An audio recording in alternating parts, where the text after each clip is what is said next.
this is Mr. G, and I have a few minutes between lessons here at Burn Hickory Baptist Church, and I thought I would chat with you a bit about a subject that's really come to intrigue me over the years, and its topic is how to learn. Forgive the little shadows and stuff here in my face. It's like I'm trying to come down with a cold, and so it makes me look like I'm off the set of the Night of the Living Dead or something like that, but I'm really feeling much better than I look. Thanks for asking. But how do we learn?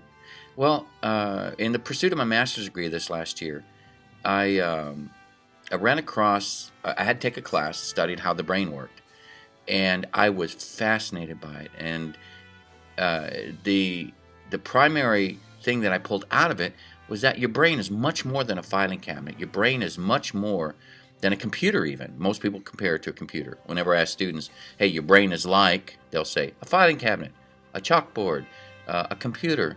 It's much more than that. Your brain is an active, I've discovered, your brain is an active participant in the learning process. So the trick is, how do we harness that concept to help us in how we learn the guitar? Well, I've got a couple snippets that I'm going to share with you here in a second from YouTube videos. That one shows an electron microscope taking a picture of an actual, what the brain actually looks like as somebody is learning a new skill. It's fascinating. And then I've got snippets from a lecture given by Dr. Don Elgar, who talks about how the brain works and how learning actually takes place.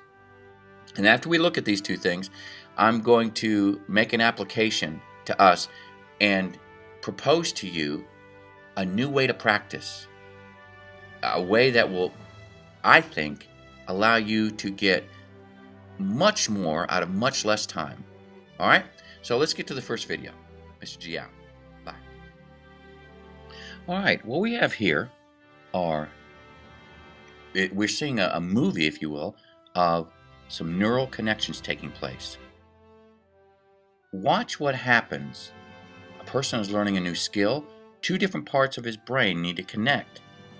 And you're seeing it connect there. That's a picture of what your brain actually looks like as different parts of the brain are coming together to connect. For instance, if you play the guitar, you have ears that are being used, your fingers being used. This is called tactile.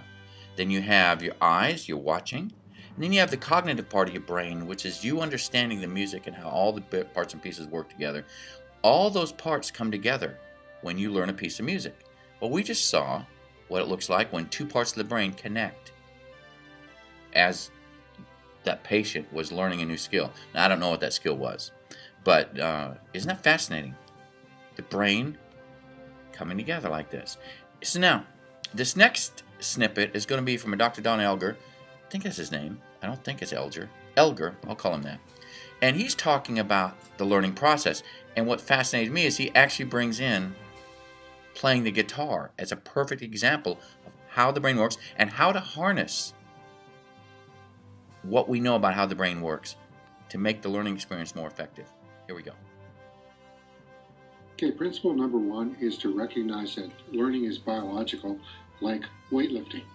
When we weightlift, our muscles grow. Similarly, when we're learning, the nerve cells in our brains are growing. This photograph shows a brain cell called a neuron. What I want you to notice is the cell body right here, this tail, which is called an axon, these branching structures called dendrites. When we learn, these dendrites grow and connect with other neurons. This cartoon shows a neuron at the start of learning. After a great deal of learning, the dendrites look like this. Notice how they've branched out and connected.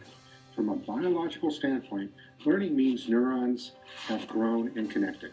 The growth of brain cells is called neuroplasticity. Our brains literally remodel or remake themselves based on our experiences. So, how can I use the idea of neuroplasticity to help me learn? The first idea is repetition. If I'm going to learn something on the guitar, I need to repeat the pattern over and over so my neurons grow and connect. When a song is easy to play, this means I have formed the neural connections. I must ask you a question. Don't worry, I'll shave it for later. Sorry, 5th grade humor. I used to be normal, well-adjusted, then I became a teacher. Anyway, this principle he just brought up is really, really important. It's like weightlifting. Learning is like weightlifting. Repetition is the secret. We're going to go a little bit into more detail on that later, but I want you to make sure you understand this one part. Repetition is the secret. The second way I can use neuroplasticity to help me learn is to practice correct fundamentals. If I'm learning guitar, I slow way down and work on a tiny bit of music, perhaps a measure or two. I try to play this music perfectly so that I'm encoding correct technique into my neurons. Did you catch that? He talked about slowing things way down. What is it that I say in class all the time? That maxim that you hear all the time, practice makes perfect. It's a lie. Perfect practice makes perfect. And how do you practice perfectly? You practice stupid slow. That's what I say in class, right? You practice slowly. Because when you practice something very, very slow, you have time to think, to concentrate, and to focus. If I'm playing a guitar piece, then I've got to think about placing each finger exactly on the right fret. Exactly where it needs to do with my fingers arched, right behind the fret, so there's no buzzes or doinks or clunks or thunks. And I can, when I'm doing this, I'm telling my brain, this is what it looks like to play this passage perfectly. This is what it feels like to play this passage perfectly. And this is what it sounds like when this passage is played perfectly. You're giving your brain the information it needs. Now, sometimes it takes 2 to 3 days for our brain to solve a puzzle. Let's say our puzzle is, I want to play Amazing Grace up to tempo. Well, we learn it stupid slow, right? Because we give our brain all the information it needs to make these synaptic connections, to make these neuron connections in our brain. So we play it perfectly slowly. Your brain brings all the parts of the brain together and connects everything together. Our comprehension, our eyes, our ears, tactile, our touch.